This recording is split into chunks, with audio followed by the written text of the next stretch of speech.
कांग्रेस काफी परेशान है आजकल और उनकी परेशानी की वजह है ओवैसी साहब। देखिए, अब कांग्रेस पार्टी से मतलब इंडिया गठबंधन से लिटरली मिन्नतें करते रहे बिहार एमआईएम के लोग कि आप हमें अलायंस में ले लीजिए। 6 सीट उन्होंने कहा कि आप हमें दे दीजिए, 5 सीट हमें दे दीजिए, लेकिन जाहिर है कांग्रेस पार्टी ने उनको साथ में नहीं लिया। नतीजा क्या आया? कांग्रेस के यहाँ 6, उनके यहाँ 5। अभी म्यूनिसिपल कॉर्पोरेशन का इलेक्शन हुआ नगर पालिका का महाराष्ट्र के अंदर, कांग्रेस की कुछ 300 कुछ समथिंग कुछ सीट्स आई हैं। एमआईएम की कितनी सीट्स आई हैं? 124।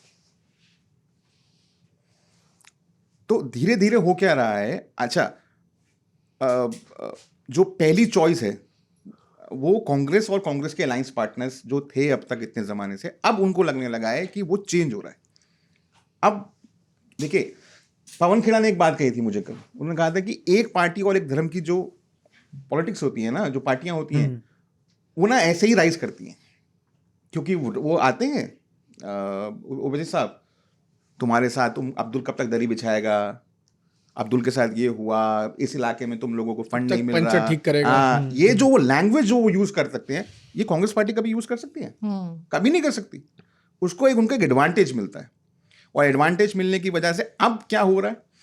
अब ये हो रहा है कि अब 2 हेविली मुस्लिम डोमिनेटेड स्टेट्स में इलेक्शन है। कहाँ? बंगाल और असम। अब ये चर्चा है कि क्या वो अलायंस करेंगे वहां पर जाकर, क्या वो वहां चुनाव लड़ेंगे? वहां पर भी एक स्कोप है। वहां पे एक बदरुद्दीन अजमल की एक पार्टी है, AIUDF। बंगाल के अंदर फुरफुरा शरीफ है, हुमायूं कबीर हैं, इस तरीके के लोग हैं। क्या इनका कोई अलाइनमेंट होगा? और अगर हुआ तो किसका वोट काटेंगे?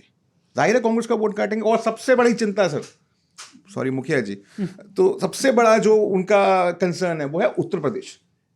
ये तो फिर भी बंगाल में तो देखो कुछ है नहीं कांग्रेस के लिए ज्यादा, असम में चलो वो एक सामने लड़ाई में है, लेकिन सबसे ज्यादा उनको यूपी से वो है उम्मीद है 29 की, कि अगर इन्होंने वहां पे आके अगर हमारा खेल खराब करना शुरू किया, हमारा और समाजवादी पार्टी का, तो फिर दोबारा सरकार में नहीं आएंगे हम। 29 से पहले 27 का 27 का चुनाव, 29 का चुनाव नहीं। बेसिकली तो वो ये कह रहे हैं ना कि 29 तो फिर खत्म हमारे लिए।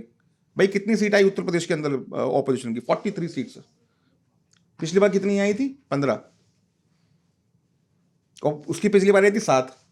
तो क्या कांग्रेस को ये लग रहा है कि जो मुस्लिम वोटर्स कांग्रेस को वोट करते थे अब वो ओवैसी साहब के साथ जा रहे हैं, ऐसा कुछ लग रहा है? उनको लग रहा है कि अभी हमारा वोट नहीं ले रहा है वो। अभी वो वोट ले रहा है किनका? एनसीपी का, समाजवादी पार्टी का, ऐसी पार्टीज का वोट ले रहे हैं। अभी आरजेडी का, उनका अभी हमारा वोट नहीं ले रहे हैं। लेकिन जब दिल्ली में लड़ेंगे तो किसका वोट लेंगे? जब यूपी में लड़ेंगे तो किसका वोट लेंगे? जब असम में लड़ेंगे तो किसका वोट लेंगे? लेकिन ये कंसर्न समाजवादी पार्टी का नहीं है। कल समाजवादी पार्टी के एक सांसद से हमारी बात हो रही थी, वो ये बता रहे हैं कि 7% वोट शेयर वाली पार्टी क्या बीजेपी को हरा सकती है? 7% वोट शेयर है, लेकिन ये एक्नॉलेजमेंट भी है कि 7% वोट शेयर ओवैसी का यूपी में हो चुका है। लेकिन हराने का लेकिन जीतेंगे नहीं वो अलग बात है, वो हरा देंगे ना, वो जीतेंगे नहीं इलेक्शन, ये मैं आपकी बात मानने के लिए तैयार, लेकिन ऑपोजिशन को हरवा देंगे। उनका ये मानना है, वोट काटेंगे। उनका ये कहना है कि अगर यूपी में कोई बीजेपी को हरा सकता है तो वो समाजवादी पार्टी है, क्योंकि वहां के मुसलमान ये बात जानते हैं कि बीजेपी को हराने के लिए अगर किसी पार्टी को वोट करना है तो वो समाजवादी पार्टी है। ये समाजवादी पार्टी के एक सांसद का कहना है। तूने कभी ओवैसी साहब का भाषण सुना है इन पर्सन? हाँ, तो कई पर्सन सुना है, मैंने सुना है। 25 साल का अगर मैं मुसलमान लड़का हूँ ना, मैंने सुना है। तो बिल्कुल जोश भर देता वो आदमी। जब ऐश्वर्या थी बिहार में, जब वो ओवैसी का रैली कवर किया था उन्होंने, जोश भर देते हैं। एक बात और राहुल, मैं तुमसे जानना चाह रही हूँ, हम कहते हैं बातचीत हो रही है, ओवैसी किससे बात करते हैं कांग्रेस में? राहुल गांधी, प्रियंका गांधी, बात होती किससे? एक ही व्यक्ति से बात होती है उनकी। किससे? उनका जो बड़े भाई हैं, छोटे भाई हैं, रेवंत रेड्डी, जिनको रेवंत रेड्डी ने खुद कहा था कि मेरे छोटे भाई हैं।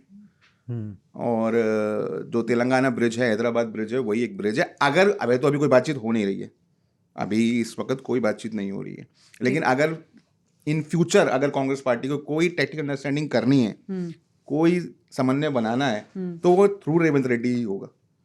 क्योंकि हम जो सुनते हैं कॉरिडोर्स में, मुनीश, जो बात हम लोग सुनते हैं वो ये है कि कभी ओवैसी साहब ने खत लिखा कि भाई मैंने तो लेटर लिखा है।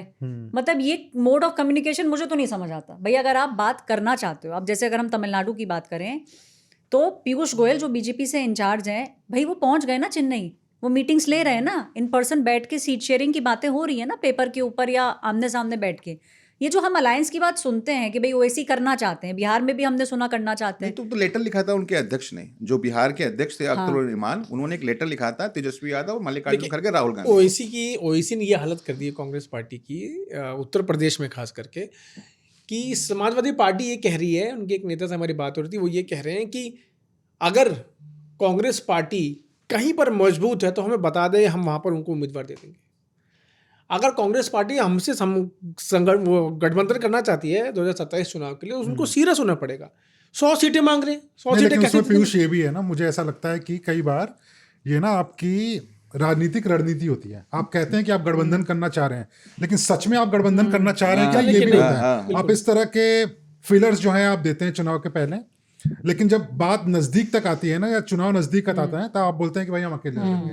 और उसमें सबसे बड़ा फायदा मुझे ऐसा लगता है बीजेपी का होता है, जो कांग्रेस के लिए अंदर में क्या बोल रहे हैं राहुल, अंदर खाने में क्या बातचीत चल रही है कांग्रेस में? कोई नेता जिससे आपकी डायरेक्टली बात हुई हो इस चीज को लेके? मेरी एक बहुत सीनियर नेता हैं कांग्रेस पार्टी के, खुद भी माइनॉरिटी से ही आते हैं, उनका ये कहना था, देखिए अभी ऑफ लेटली तो हमारे लिए कोई थ्रेट नहीं है, क्योंकि वो अभी जो हमें डैमेज नहीं कर रहे, लेकिन आगे चल के हमको डैमेज ऐसा कर सकते हैं। उसका उन्होंने कहा है कि देखिए उसको टैकल करने के लिए हमको क्या करना पड़ेगा। टैकल करने के लिए हमको भी थोड़ा सा उसी मोड में जाना पड़ेगा जो वजह साहब कर रहे हैं। क्या, हमें भी सेंटर की बात करनी पड़ेगी। भाई सेंटर की बात राहुल गांधी तो नहीं करेंगे, जाहिर है, मल्लिकार्जुन खड़गे साहब तो नहीं करेंगे, नेशनल पार्टी है, लेकिन कोई व्यक्ति तो बात करेगा। आपको ये भरोसा देना पड़ेगा मिनॉरिटीज को, एक कोई रोड मैप बताना पड़ेगा। मतलब टेक फॉर ग्रांटेड नहीं है आप लोग भी वोटर हैं और आप लोग भी गिरवान हैं, तो हम उसको टेक केयर करेंगे इस तरीके से, भाई कि हाँ भाई नहीं इनके पास कोई ऑप्शन नहीं है, हमें वोट डालेंगे, ऐसे अब ये अप्रोच चलेगी नहीं।